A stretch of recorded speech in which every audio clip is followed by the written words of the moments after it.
လက်ရှိကဘာမှာဒိုင်နိုဆောတွေနဲ့အတူတူနေထိုင်နေရတော့မယ်ဗျဒိုင်နိုဆောတွေမျိုးတုံးပျောက်ကွယ်သွားပြီလို့ပြောကြတယ်ဒိုင်နိုဆောတွေလွန်ခဲ့တဲ့နှစ်ပေါင်းတန်းနဲ့ချီတုန်းကကဘာပေါ်မှာနေထိုင်ခဲ့လို့ပြောကြတယ်ဒါပေမဲ့သူတို့မသိတဲ့အချက်လက်ကကျွန်တော်တို့တွယ်ဝိုက်ပြီးစဉ်းစားကြည့်တဲ့အချိန်မှာကျွန်တော်တို့လက်ရှိဒိုင်နိုဆောတွေနဲ့အတူတူနေထိုင်နေရတော့မယ်ဒိုင်နိုဆောတွေကကျွန်တော်ပတ်ဝန်းကျင်အနှံ့မှာအမြဲတမ်းရှိနေတော့မယ်ဗျအဲ့ဒါတော့ကျွန်တော်တို့သတိမထားမိတဲ့အချက်တွေတွေကတစ်ခုပေါ့နော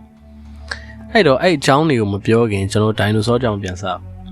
းဒိုင်နိုဆောလို့ပြောလိုက်ရင်ခင်ဗျားတို့ကျွန်တော်မြင်မဲ့ပုံစံတစ်ခုရှိရဗျအဲ့ဒါကျွန်တော်တို့ပုံမှန် fiction movie တွေ fiction ဇာတ်လမ်းတွေထဲမှာအများနဲ့မြင်တွေ့နေကြဒိုင်နိုဆောတွေရဲ့ပုံရိပ်တွေဗျတချို့ဆိုရင်လေဘင်းကြီးအရှိကြီးတချို့ဆိုရင်လူကောင်းကြီးအကြီးကြီးပေါ့နော်ခေါင်းကြီးအကြီးကြီးသွားကြီးအချုံထက်နေမယ်ဒါပုံမှန်အားဖြင့်ဆိုရင်တော့ဒါချမယ်တတ်မယ်ပုတ်မယ်ဆိုတဲ့ aggressive Samsung ကျွန်တော်ဇက်ကောင်တွေကိုတွားပြီးတော့ပြေးမြင်ပါပဲဗျဘာလို့လဲဆိုတော့ of course bro ကျွန်တော်တို့ကိုယ်တိုင်မမြင်ဘူးခဲ့တဲ့ဒ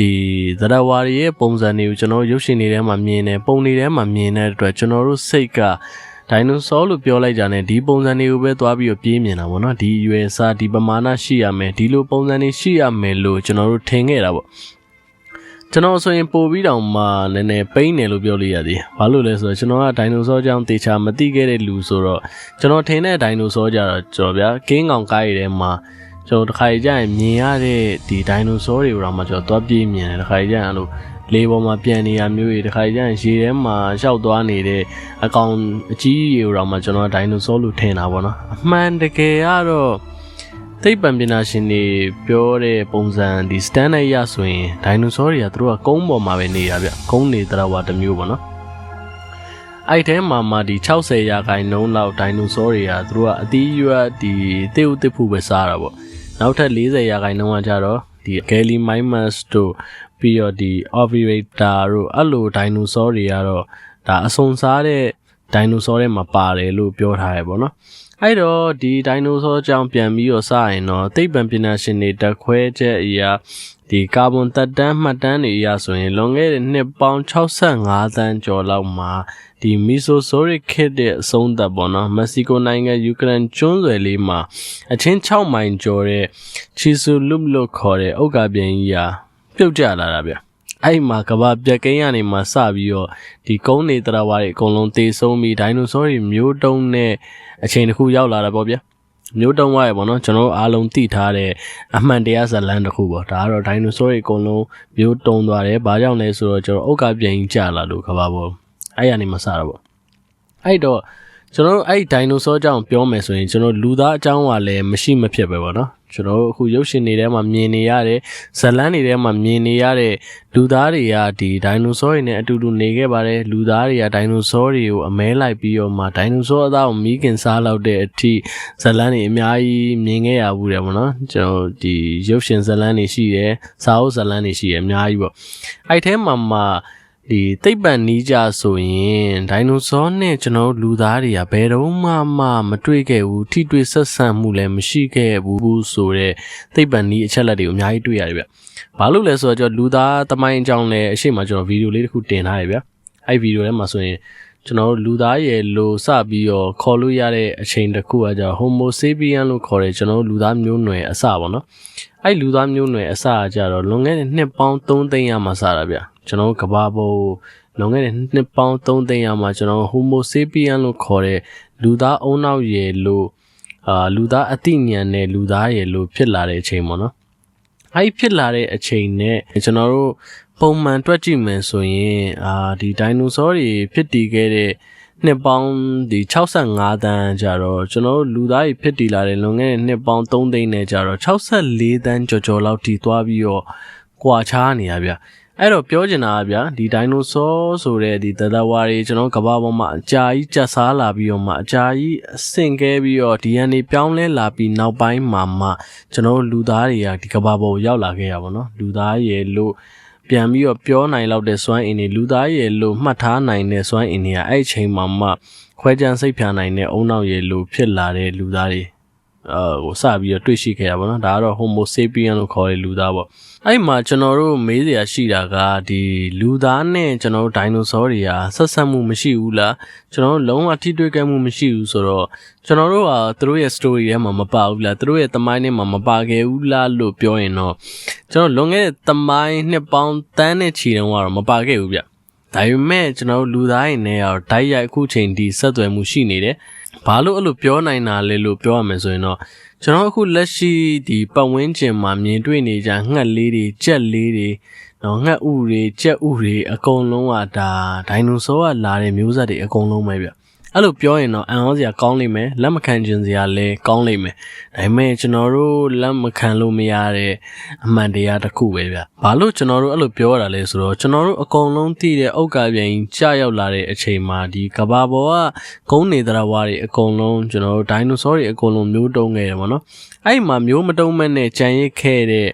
အသက်ရှင်ကြံရစ်ခဲ့တဲ့ဒီဒိုင်နိုဆောမျိုးနွယ်စုလေးတွေရှိရဗျအဲ့မျိုးနွယ်စုတွေကကြတော့သူတို့ကဒီငှက်တွေလိုမျိုးပဲအမွှေးအတောင်လေးတွေနည်းနည်းပပရှိတယ်ပြီးတော့ဒီအရွယ်စားအားဖြင့်ဆိုရင်လည်းနည်းနည်းပပသေးငယ်တဲ့ဒီအရွယ်စားတွေကဒိုင်နိုဆောမျိုးစိတ်လေးပေါ့နော်အဲ့ကောင်လေးကဒီကဘာပေါ်မှာအုတ်ကပြန်ကြတဲ့အချိန်မှာမသိဘဲနဲ့ကြံရစ်ခဲ့တဲ့ဒါပထမအုံးဆုံးတော့ကျွန်တော်ဒိုင်နိုဆောမျိုးစိတ်လို့ပြောလို့ရတယ်ပေါ့နော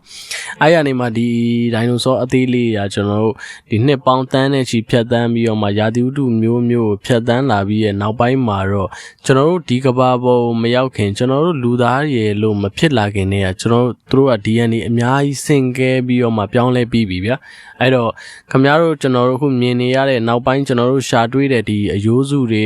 ဒီဒိုင်နိုဆောရဲ့လို့ကျွန်တော်တို့ခေါ်လို့ရတဲ့အယိုးစုတွေအကုန်လုံးကသူတို့နဲ့အများကြီးကွဲပြားသွားပြီဘာလို့လဲဆိုတော့ဂျားထဲမှာနှစ်ပေါင်းတန်းနဲ့ချီကွာခြားခဲ့တဲ့အချိန်တစ်ခုဆိုတော့သူတို့ရဲ့ DNA တွေသူတို့ပြောင်းရွှေ့တဲ့ data အလိုက်သူတို့သွားလာတဲ့ data အလိုက်သူတို့ရဲ့မျိုးရိုးဗီဇလိုက်တဖြည်းဖြည်းနဲ့ကဘာကြီးကလည်းပြောင်းလဲလာတဲ့အလျောက်ဒါအရင်လိုမျိုးပုံစံတူဒိုင်နိုဆောတွေကိုတော့မြင်တွေ့ရဖို့မရှိတော့ဘူးပေါ့နော်အဲ့ဒါကိုတော့ကျွန်တော်တို့ဘယ်လိုခေါ်လဲဆိုရင်ဒါ avian dinosaur လို့ခေါ်တဲ့ဒါကြက်တွေငှက်တွေကျွန်တော်တို့အခုလက်ရှိကဘာမှာအတူတူနေထိုင်နေတဲ့စားတောက်ပြီးတော့မှကျွန်တော်တို့မှီတီနေရတဲ့ဒါသရဝါလေးတွေဖြစ်တည်လာရပါတော့ဒါကတော့ dinosaur မျိုးစိတ်ရဲ့နောက်ဆုံးမျိုးဆက်လို့ပြောလို့ရရပါဗျာဒါပေမဲ့အဲ့ဒီနေရာမှာကျွန်တော်တို့သမိုင်းပညာရှင်တွေခေါင်းစားတဲ့ကိစ္စတစ်ခုကလည်းရှိခဲ့သေးရဲ့ဗျအဲ့ဒါဘာလဲဆိုတော့ကျွန်တော်တို့ဒီဒိုင်နိုဆောအကြောင်းနေကျွန်တော်တို့ဒိုင်နိုဆောအယိုးစုတွေရှာမတွေ့ခင်ဒီလိုစူးစမ်းမှုတွေမလုပ်ရခင်တည်းကလွန်ခဲ့တဲ့နှစ်ပေါင်းထောင်နဲ့ချီရာရှေးဟောင်းလူသားတွေကဒီဒိုင်နိုဆောတွေရဲ့ပုံရိပ်တွေဒိုင်နိုဆောတွေရဲ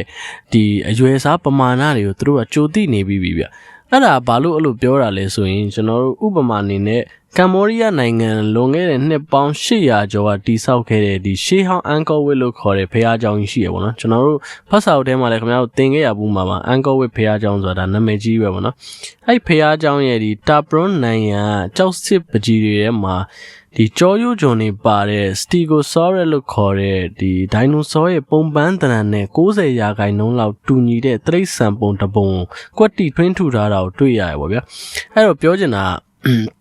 ာကျွန်တော်တို့ခုနကပြောသလိုမျိုးဆိုရင်လူသားတွေကကျွန်တော်တို့ဒိုင်နိုဆောတွေနဲ့ဓာတ်ရိုက်ထိတွေ့ခဲ့မှုမရှိဘူးကျွန်တော်တို့ကအတူတူကမ္ဘာပေါ်မှာနေထိုင်ခဲ့ခြင်းမရှိဘဲနဲ့ကျွန်တော်တို့ကဘာလို့ဒိုင်နိုဆောရဲ့ပုံစံတွေကိုသိနေရလဲဘာလို့ဒိုင်နိုဆောရဲ့ပုံရိပ်တွေကိုထွင်းထူနိုင်ရလောက်အောင်ဒီ90%လောက်တူအောင်ထွင်းထူနိုင်ရလောက်အောင်ကျွန်တော်တို့ကဘာလို